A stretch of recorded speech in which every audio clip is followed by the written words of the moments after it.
My husband said, "I love your sister. We have been together for 3 years." I smiled and texted my sister one word. 10 minutes later, she called me with a trembling voice when she found out what I had done. Good day, dear listeners. It's Diana again. I'm glad you're here with me. Please like this video and listen to my story till the end and let me know which city you're listening from. That way I can see how far my story has traveled. I used to believe that a good marriage was something you built slowly, the way you build a house, brick by brick, year by year, with your hands and your patience. Daniel and I had been together for 11 years, married for 9. We lived in a brownstone on the north side of Chicago, a 3-bedroom place with a bay window that caught the morning light in a way that made everything look golden, even in winter. I had a job I was proud of, senior project manager at an urban planning firm. We had a dog named Chester. We had a routine. I thought routine meant safety. I was wrong. Looking back, the signs were there long before the words were ever spoken. I just didn't want to read them. It started small, the kind of small that's easy to dismiss if you love someone. Daniel began working late, 2 nights a week, then 3. I told myself it was the quarterly reports. He traveled more for work, or so he said. Short trips, a weekend here, a Wednesday, Thursday there. He started going to the gym at odd hours, 6 in the morning before I woke, 10 at night after dinner. His phone, which had always sat face up on the kitchen counter the way honest people leave their phones, began traveling face down everywhere he went. To the bathroom, to the garage, even to the backyard when he walked Chester. I noticed. Of course I noticed. But noticing and confronting are 2 different things, and I was afraid of what confrontation might uncover. The first real crack appeared on a Saturday in October. Megan, my younger sister, 32 years old, sharp-eyed and quick to laugh, had been coming around more often that year. Monthly dinners became weekly visits. She and Daniel had always gotten along well. Too well, I now understood. Though at the time I told myself I was lucky to have a husband who liked my family.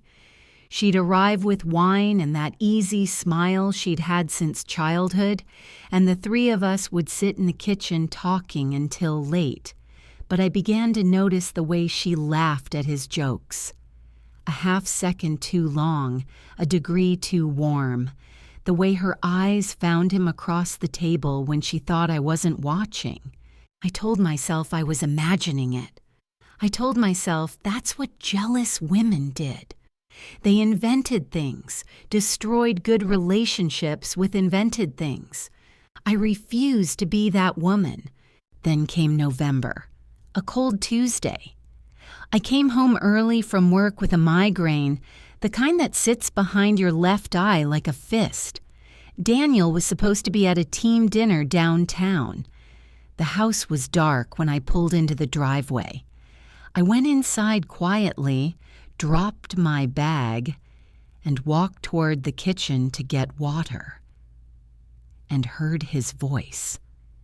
He was in the living room on the phone, speaking low. I stopped in the hallway. "I love you," he said. 3 words, quiet and certain, the way a person speaks when they have said something many times and no longer feel the weight of it. "I love you. I'll see you Thursday." I stood in the dark hallway for what felt like a very long time. Then I walked into the kitchen, drank my water, and went upstairs. I said nothing. I pretended to be asleep when he came up an hour later. 2 weeks passed. I watched. I waited. I kept my face smooth and my voice even, and I watched my husband the way you watch a stranger you are trying to figure out.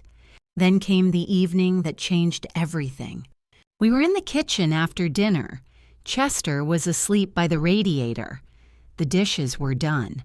I was reading at the table. Daniel was standing by the window with a glass of bourbon, and he turned around and looked at me with an expression I had never seen on his face before.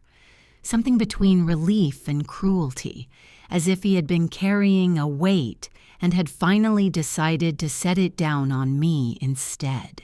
"Claire," he said, "I need to tell you something." I looked up from my book. "I'm in love with Megan."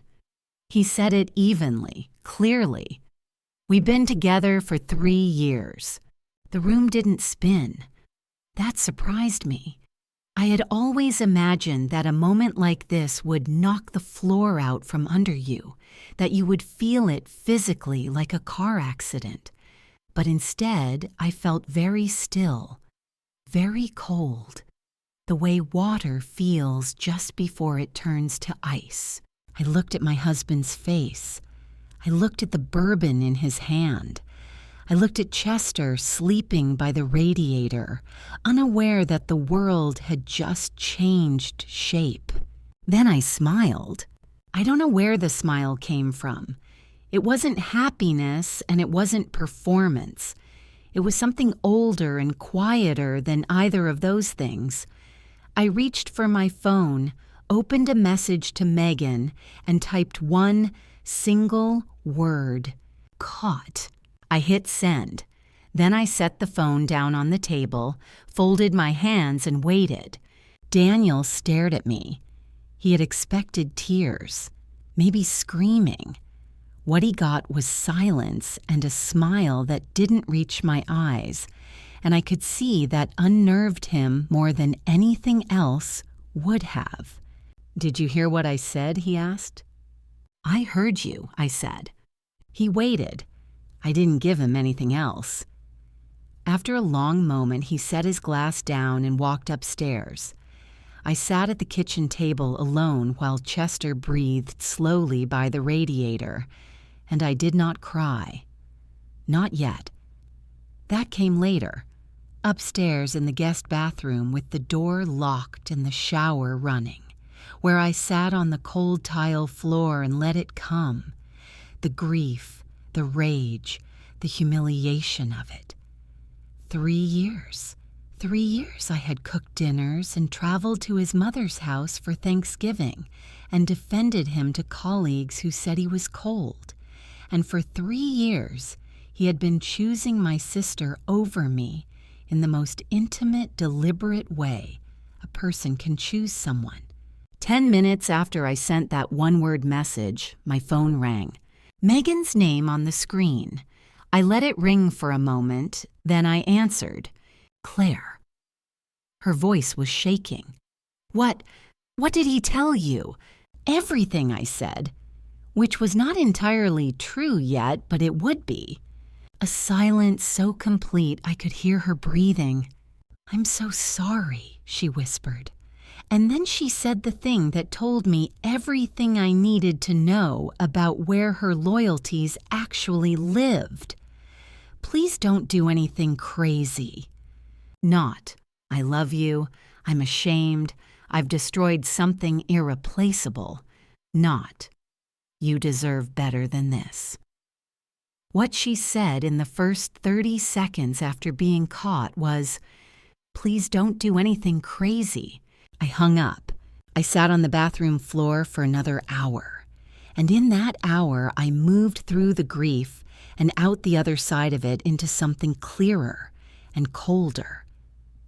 Because here is what I understood by the time I stood up and washed my face. I had lost my marriage. That was real, and it was devastating.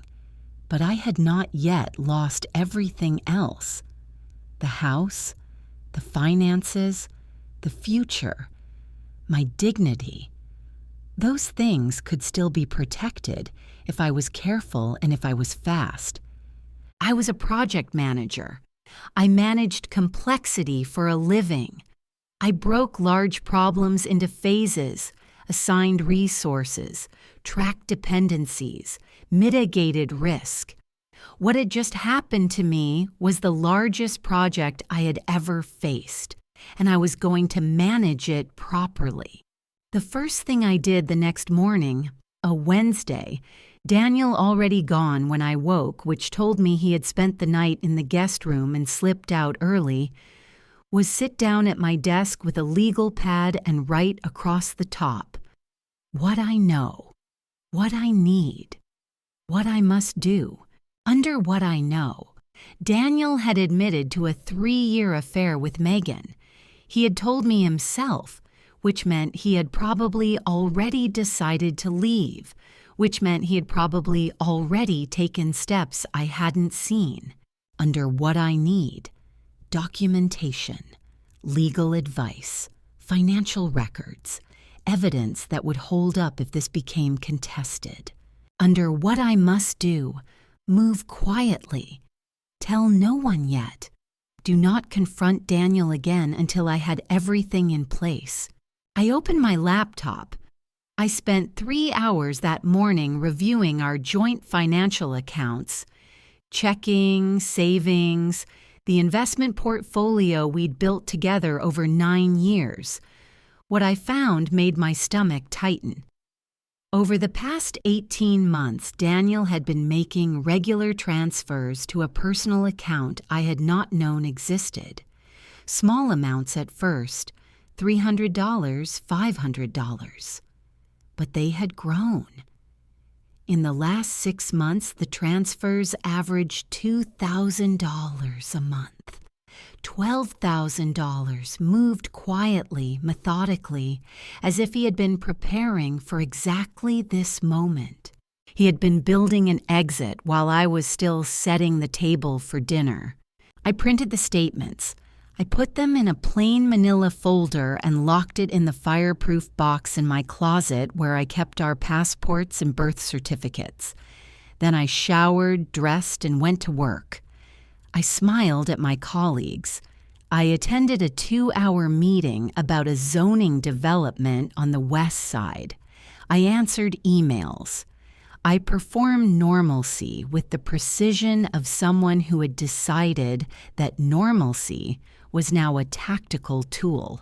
On my lunch break, I searched online for divorce attorneys in Cook County with strong reputations in asset protection cases.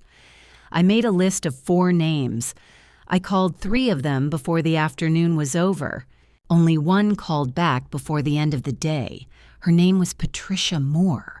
"Tell me what's happening," she said, and her voice was direct and unhurried, and I felt for the first time since Tuesday night that I was talking to someone who operated in my language. I told her the outline. She listened without interrupting. "Don't move out of the house," she said when I finished.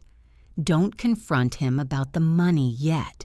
Don't change your behavior toward him in any visible way. Can you do that?"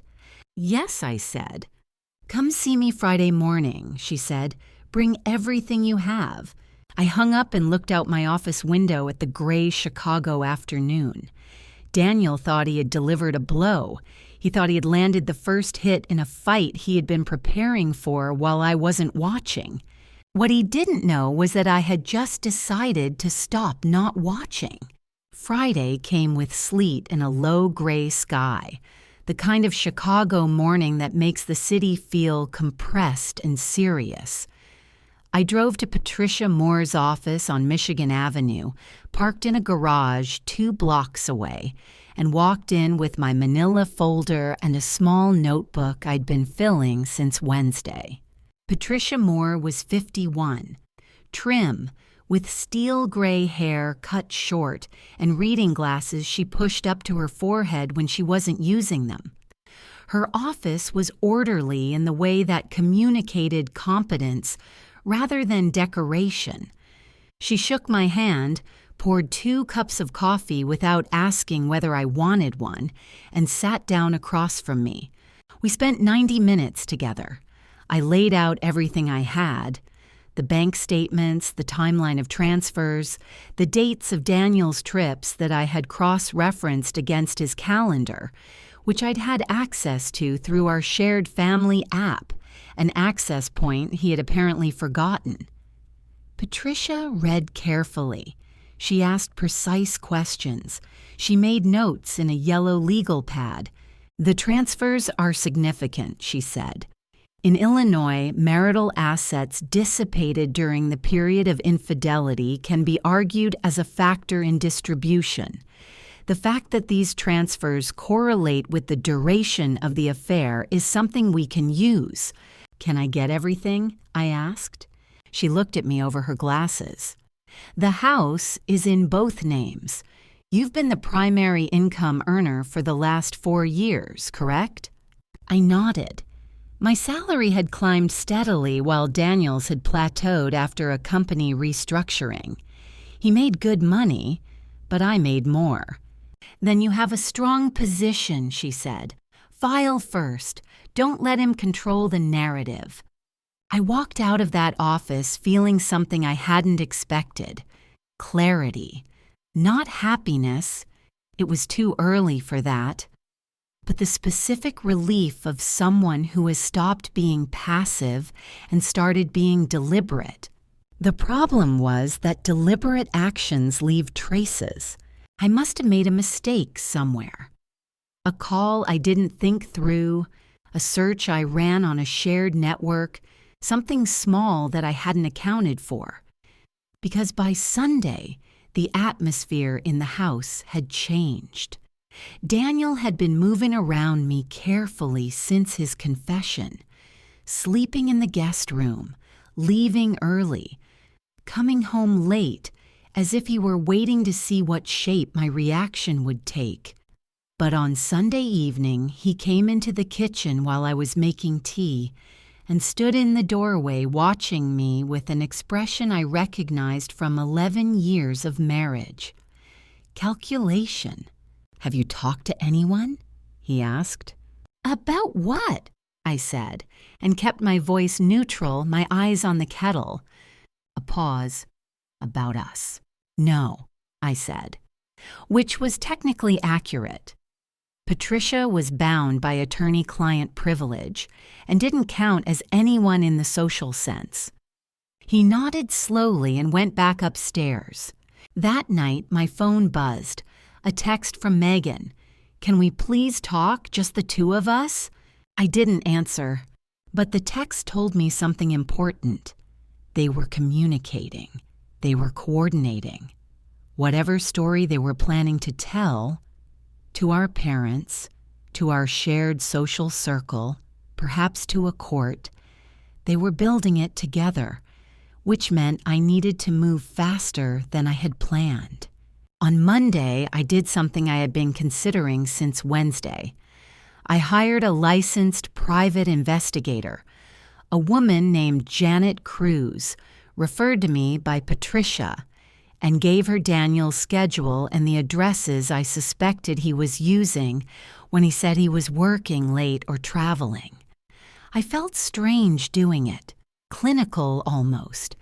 But Patricia had been clear. Documented evidence of the affair with dates and locations would strengthen our position if Daniel contested any part of the divorce settlement. Janet Cruz called me on Thursday. "I have photographs," she said. "I have 2 confirmed meetings, Tuesday evening and Wednesday afternoon, both times at the same address.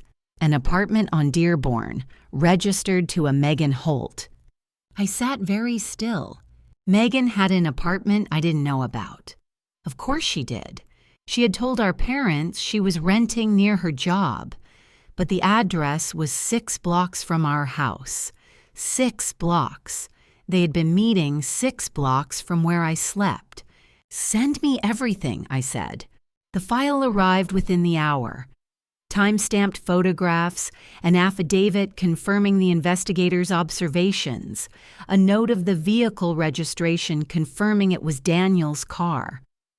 I sat at my desk and looked at the photographs for a long time.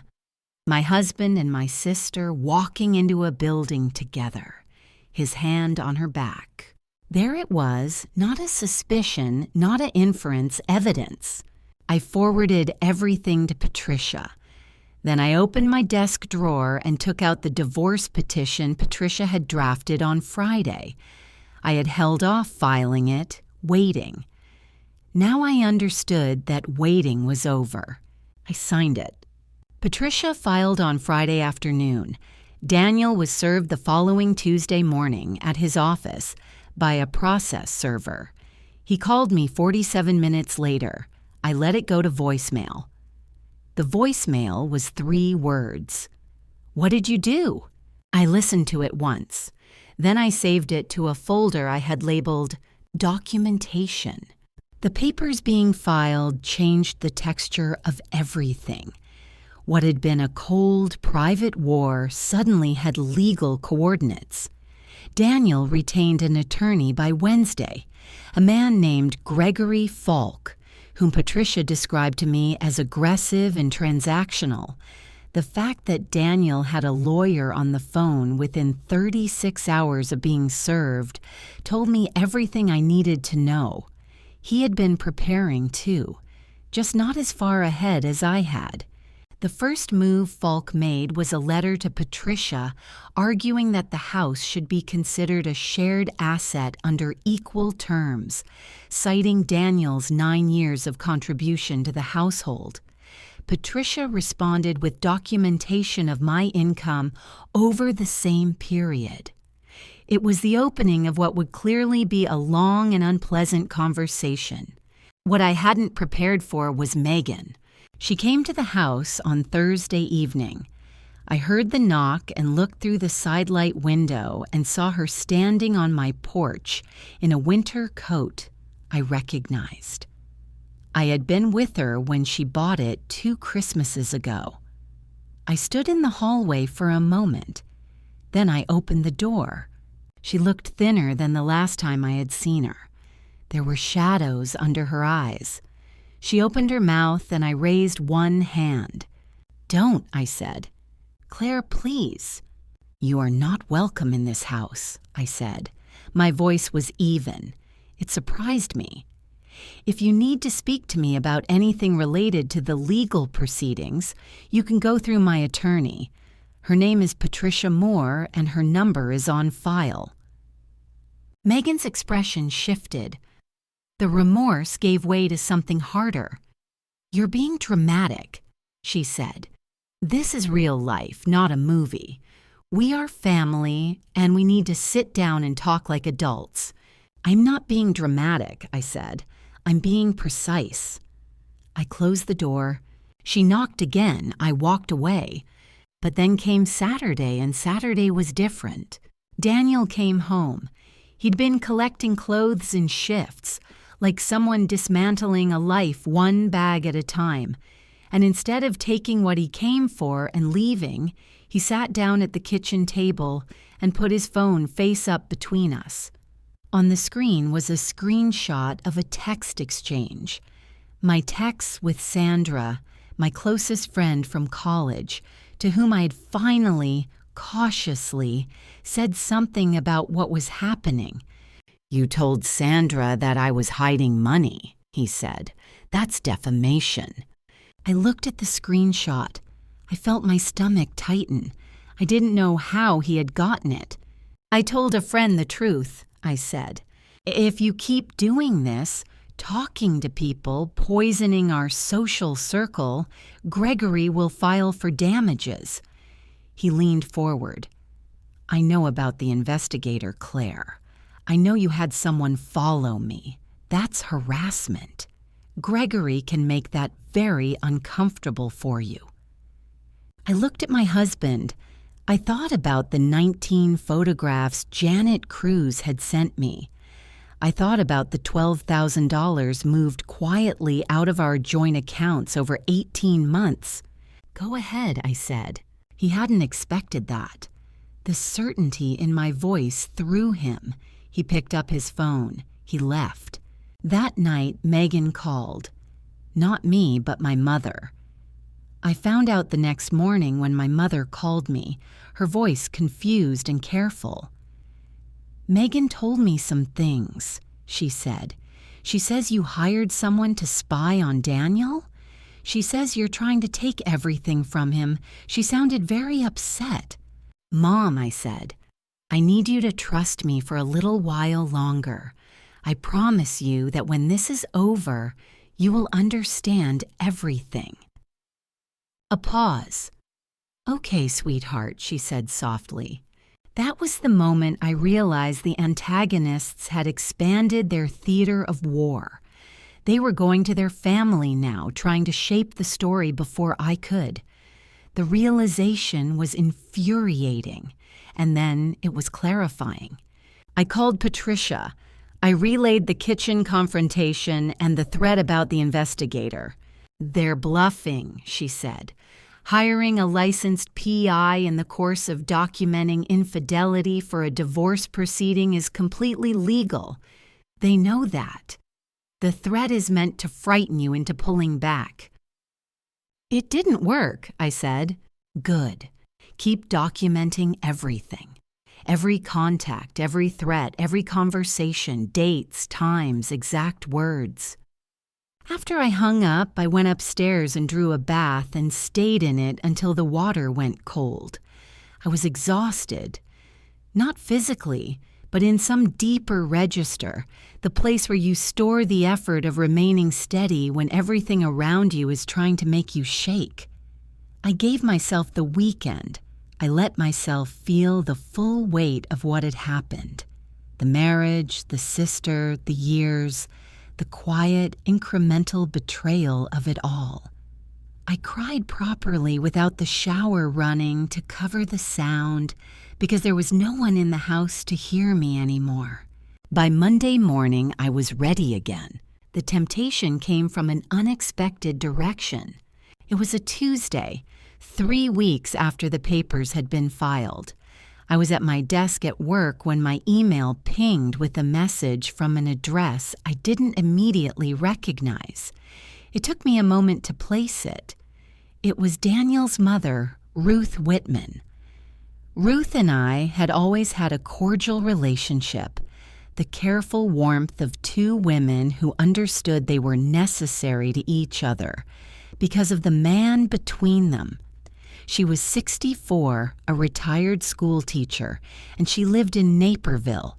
The email was long. It was also, I recognized as I read it, carefully composed. The kind of careful that suggests someone else had a hand in shaping it. Ruth wrote that she loved me and had always considered me a daughter. She wrote that she was heartbroken about the situation, and then she wrote the part that was not from Ruth at all, or not only from Ruth. She asked me to consider whether the legal path I was taking was really necessary. "Daniel is willing to come to the table," she wrote. "He wants to discuss a fair arrangement outside of court. All he asks is that you drop the investigator's findings from the record and agree to mediation." I read it twice. I understood exactly what it was, an offer to neutralize my strongest piece of evidence. The photographs, the affidavit, the documented proof of the affair, in exchange for a process that Daniel and his lawyer would be better positioned to control. They were trying to buy my silence with the word fair. I wrote Ruth a short, warm reply. I told her I valued our relationship and hoped we could preserve some version of it when this was over. I told her I had an attorney handling all legal communications and that any formal proposals should go through Patricia's office. I wished her well. Then I forwarded the email to Patricia. "Documented," Patricia replied, "within the hour." Good. During those weeks, I noticed that Daniel and Megan had gone quieter. I saw on the edges of my awareness that they were watching. Daniel through the legal process, Megan through mutual friends who would occasionally say something that revealed they'd spoken to her recently. A colleague mentioned running into her at a coffee shop. A neighbor said she'd waved from a car. They were circling, not attacking, waiting to see if I would tire or soften or make a mistake. I did not tire. What I did instead was build. Sandra had been my closest friend since our freshman year at Northwestern 20 years ago. She was also, as it happened, a licensed therapist with a private practice on the North Side. When I finally told her the full story, not just the outline I'd texted weeks ago, but all of it, sitting across from her in her living room with a glass of wine and the kind of evening that has no timer on it. She listened for almost 2 hours without trying to fix anything. At the end, she said, "You are doing exactly the right things, and you are allowed to also feel destroyed." That permission meant more than I expected. I also quietly told my friend Marcus, a tax attorney who had known Daniel and me for years and had once handled our estate planning documents. He was careful about it, professional, but he helped me understand something important. The retirement accounts, which Daniel had flagged in his response filings as separate property, had in fact been contributed to jointly during the marriage in ways that affected how they should be classified. "Tell Patricia," he said. I did. I also started running again. Every morning at 6:30, out the front door, down to the lakefront and back. 3 miles, 4. The cold air had a particular quality that winter. Sharp and clarifying, the kind of cold that makes you feel the boundary of your own body very precisely. I needed that. I needed to feel the specific physical fact of myself, because what Daniel and Megan had done, more than anything else, was make me doubt my own perceptions. All those months of noticing things and telling myself I was imagining them. Running gave me back the simple, irrefutable knowledge that I was real. I was here, and I had not been wrong. The support I found in those weeks, Sandra, Marcus, Patricia, my mother's quiet trust, the running, the cold, built itself into a kind of structure I could stand on. Not a scaffold for anger, but a foundation for something more durable than anger. Resolution. I was going to see this through. They came on a Saturday in late January, both of them together. I saw Daniel's car pull up from the window. I saw Megan get out of the passenger side. I stood in my kitchen and watched them walk up the front path side by side, and I felt something move through me. Not surprise, but a particular kind of contempt. The feeling you get when a bad thing confirms exactly what you'd expected of it. I opened the door before they knocked. "We want to talk," Daniel said. He was using the voice I recognized from the early years of our marriage. Soft, reasonable. The voice he used when he wanted something from me and knew that force wasn't the right tool. "About?" I said. "Everything," Megan said. She had composed her face into an expression of genuine remorse, and I gave her credit for it. It was a good performance. "We've been thinking a lot, Claire, about how this has all happened and about how much we've hurt you, and She stopped. Started again. "We don't want to destroy the family." I looked at them standing on my porch. My husband and my sister, a unit now, come to negotiate with me in my own doorway. "Come in," I said. We sat in the living room. I made no tea. I offered no water. I sat in the armchair, deliberately, because armchairs are singular and they had to share the couch. And I folded my hands in my lap, and I waited. Daniel spoke first. He said that the divorce, as it was proceeding, was going to be damaging for everyone. He said that the legal costs would eat into assets that both of us had built together. He said that Patricia was, with respect, taking an aggressive posture that was going to make resolution harder, not easier. He said, and here was the true shape of the visit finally appearing, that if I agreed to set aside the investigator's report and enter private mediation, he was prepared to be generous with the settlement. "I'm not trying to take from you," he said. "I just want this to be fair." There was that word again, fair. Then Megan leaned forward. She reached across the coffee table and put her hand near mine, not quite touching, close enough to suggest intimacy that she had forfeited the right to. "Claire," she said, "we're sisters. Whatever has happened, and I know what I did was wrong, I know that, we are still family. Mom is devastated. This is tearing the family apart. If you keep going the way you're going, you'll win the legal fight and lose everything else. Is that really what you want?" I looked at her hand near mine. I thought about how she had said, "Please don't do anything crazy" in the first 30 seconds after being caught. I thought about the apartment 6 blocks away that I hadn't known existed. I thought about $12,000 moved quietly, methodically in preparation for a departure I hadn't seen coming. "I hear you," I said, "both of you." I paused, and I want to be honest with you in return.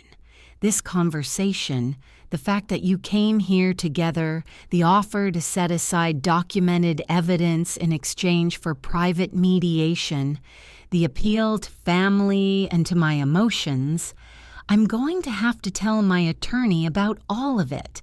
That's not a threat. It's just what's true. The warmth left Megan's face, not gradually, at once, like a light switching off. Daniel's jaw tightened. "You're making this personal." "It is personal," I said. "You made it personal 3 years ago." Megan stood up. "You've changed," she said, and her voice had lost all the softness of the performance. "You've become someone I don't recognize." "I've become someone who isn't surprised by you anymore," I said. "That's all." They left. Daniel let the front door close too hard on his way out.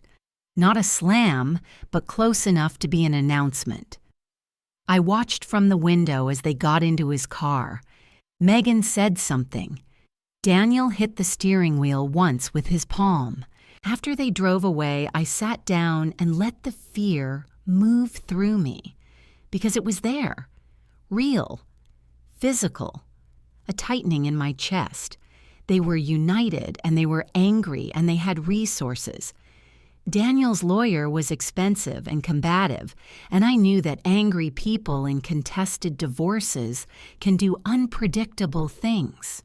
But the fear was also, I discovered, fuel. It sharpened me. It reminded me that I had never been in more danger of losing what was mine than I was right now. And that was, strangely, a very motivating thing to know. I picked up my phone and called Patricia. "Tell me everything," she said. The deposition was scheduled for a Thursday in early March. Patricia had requested it as part of the discovery process. Both Daniel and I would be deposed by the opposing attorneys under oath with a court reporter present. Gregory Falk had pushed back, filed 2 motions to delay, and been denied on both. The proceeding would take place in a conference room at Patricia's firm, and what Patricia had not told Gregory Falk, not technically required to and strategically wise not to, was what she intended to use it for. She intended to use it to ask Daniel under oath about the money. I wore gray that morning. A gray blazer, dark trousers, a silk blouse in a color between ivory and cream. I had been to the hairdresser the day before, something I did rarely, a small and deliberate act of composure. I arrived at Patricia's office at 8:30, 45 minutes before the scheduled start, and she and I sat together and went through the strategy one final time. "Stay calm," she said. You've already done the hard work. Today is just documentation. Daniel arrived with Gregory Falk at 9:15, walking in with the confidence of someone who still believed they controlled the room. He was dressed well. He looked rested. He looked, I thought, like a man who had convinced himself that things were going to go his way. The first portion of the morning was standard procedural territory. Patricia questioning me on the timeline of the marriage, the asset contributions, the income history. I answered clearly and consistently. Falk asked follow-up questions. I answered those too. Then it was Daniel's turn. Gregory Falk had prepared him for the obvious questions. That was clear. Daniel was steady on the broad strokes. Yes, the marriage had broken down. Yes, he had formed a relationship with another person. Yes, he understood this was a factor in proceedings. He answered with the careful neutrality of a man following his attorney's coaching. And then Patricia opened the folder. "Mr. Whitman," she said, "I'd like to ask you about a series of transfers from the joint account you held with your wife to a personal account in your name alone between January of last year and October. Do you recognize these transaction records?" She passed copies across the table. Daniel looked at them. Something shifted in his face. Very small, but I had spent 11 years learning his face. "These were personal expenses," he said. "All of them. Over 12 months, totaling in excess of $22,000. There was a pause. A short pause, but in a room that quiet, a pause is audible. Some of them were for household purposes that I managed separately," he said. His answer was slower than his previous answers. Falk made a small movement beside him, almost imperceptible, but I caught it. "I see," Patricia said pleasantly. "Could you tell me about the transfers made in June, July, and August? Specifically those dated on weekends? The household expenses you managed separately on those weekends?" Another pause. This was the trap, and Daniel had just walked into it. Because the June, July, and August transfers coincided exactly with the weekends. He had told me he was traveling for work. And those weekends, Janet Cruz's records showed he had been at Megan's apartment on Dearborn. Falk interjected. "I'll advise my client that this line of questioning may touch on matters outside the direct scope of..." "The financial transfers are absolutely within scope," Patricia said without raising her voice. She turned back to Daniel. "Mr. Whitman?" Daniel looked at the records. He looked at Falk. He said carefully, "I'd need to review those specific dates." "Of course," Patricia said. "We can leave time for that review." She moved on, smoothly, casually, to the retirement account contributions, and here the ground shifted again because Marcus had been right.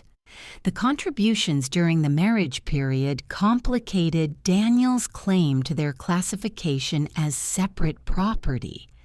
And when Patricia walked Daniel through the specific years and amounts, his answers began to show the seams, contradictions. Small ones, but in a deposition, small contradictions become large problems. By 11:30, when they took a short break, Daniel's composure had begun to wear at the edges. I could see it in the way he and Falk huddled in the corner of the room, speaking rapidly in low voices. I could see it in the way Daniel's hand moved through his hair. A gesture I recognized from arguments in our kitchen. A gesture that meant he was losing the thread. When they reconvened, Patricia placed one final document on the table. It was the affidavit from Janet Cruz.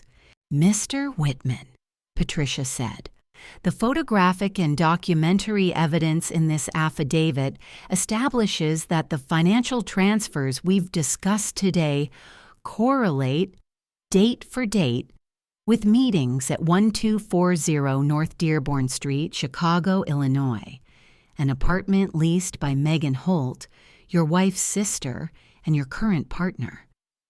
She paused. "Just a moment. We are prepared to enter this into evidence as Exhibit F." The room was very quiet. Daniel turned to Falk. Falk's expression was controlled, but his posture had changed. He said, "We'll need a brief recess." During the recess, I sat in Patricia's office and looked at the Chicago skyline. I felt nothing dramatic. No triumph, no grief, no anger. Just the very particular calm of a person who has done the work correctly and is now watching the results unfold in exactly the direction the work had pointed. When they came back from the recess, Falk told Patricia that his client was prepared to discuss a revised settlement framework. I looked at Daniel across the conference table. For the first time in months, he didn't meet my eyes. The negotiations that followed the deposition lasted 3 weeks. I want to be clear about what I mean by negotiations. They were not the balanced, good-faith discussions the word implies. They were a series of retreating positions taken by Gregory Falk as Patricia methodically demonstrated, document by document, that every angle Daniel had hoped to use was either unsupported by the evidence or actively contradicted by it. The first thing that went was the retirement account argument. Marcus had been exactly right. The contributions made during the marriage, combined with the documented nature of the joint financial planning we had done together with a financial advisor whose records Patricia subpoenaed, dismantled the claim to separate property status. Daniel had hoped those accounts, worth, in total, just over $400,000, would remain entirely his. That did not happen. The second thing that went was the house argument. The brownstone on the north side, which I had loved and which Daniel had assumed would be sold and split, was awarded to me. Patricia argued successfully that I had been the primary income earner for the household's most recent 4 years, that the property's appreciation during those years was directly tied to my financial contribution, and that I had made the majority of decisions regarding its maintenance and improvement. The dissipation of marital assets, the $22,000 Daniel had quietly moved, was factored in as a negative mark against his position. The asset hiding, in the end, had cost him far more than it had been designed to save. What Daniel received in the settlement, his personal property, his car, a portion of the investment portfolio that reflected his contributions prior to the final 3 years, and a clean exit from a marriage he had chosen to betray. He did not receive the house. He did not receive the retirement accounts without significant offset. He did not receive the narrative he had been trying to construct, the story in which he was a reasonable man seeking a fair dissolution while his wife acted irrationally. Patricia filed the final settlement documents on a Thursday afternoon in late March. A judge signed off the following Monday. I was sitting at my kitchen table when she called to tell me it was done. Chester was asleep at my feet. The bay window was letting in the morning light the way it always had. I said, "Thank you, Patricia," and I meant it in a way that was inadequate to what she had actually done. "You made it easy," she said. "You were organized, and you were patient, and you didn't make impulsive decisions. That's rarer than you'd think." After I hung up, I sat very still for a while. Then I took Chester for a long walk along the lake. There's a particular quality to the end of a very long fight that is not exactly like joy. It's quieter than joy. It's the feeling of a held breath finally released, not a gasp, but a long, even exhale that you've been waiting to make for so long that you had almost forgotten what breathing normally felt like. As for Megan, she had been called in for her own deposition, which she had not anticipated and for which Falk had not prepared her. Patricia's questions, careful, factual, documented, covered the timeline of the relationship, the apartment, her communications with Daniel during the marriage period. Megan had arrived composed. She left looking diminished. In the days after, I heard through mutual connections that she had called several people from our shared social circle trying to shape the story. But the story was already shaped by that point, and documents don't rewrite themselves to accommodate preferred narratives. What remained was mine. By late spring, the house had begun to feel like mine in a way it never had before. Not because I had redecorated it or made grand gestures of reclamation, but because the atmosphere of concealment was gone. For 3 years, I now understood. Some part of me had been living in a house where something was hidden. The emotional static of that, the low-grade unease I had attributed to work stress, to seasonal mood shifts, to the ordinary friction of a long marriage, that was gone. The silence in the evenings was no longer tense. It was just quiet. I planted things in the backyard that spring. Tomatoes, basil, a climbing rose against the fence that the previous owner had left the trellis for. I had never gardened before. Daniel had said it wasn't worth the effort in the Chicago climate. I disagreed, it turned out. At work, freed from the mental overhead of maintaining a performance of normalcy while managing a private crisis, I found that I could think again in the way I had thought at 30, before the slow accumulation of marital anxiety had started shading everything.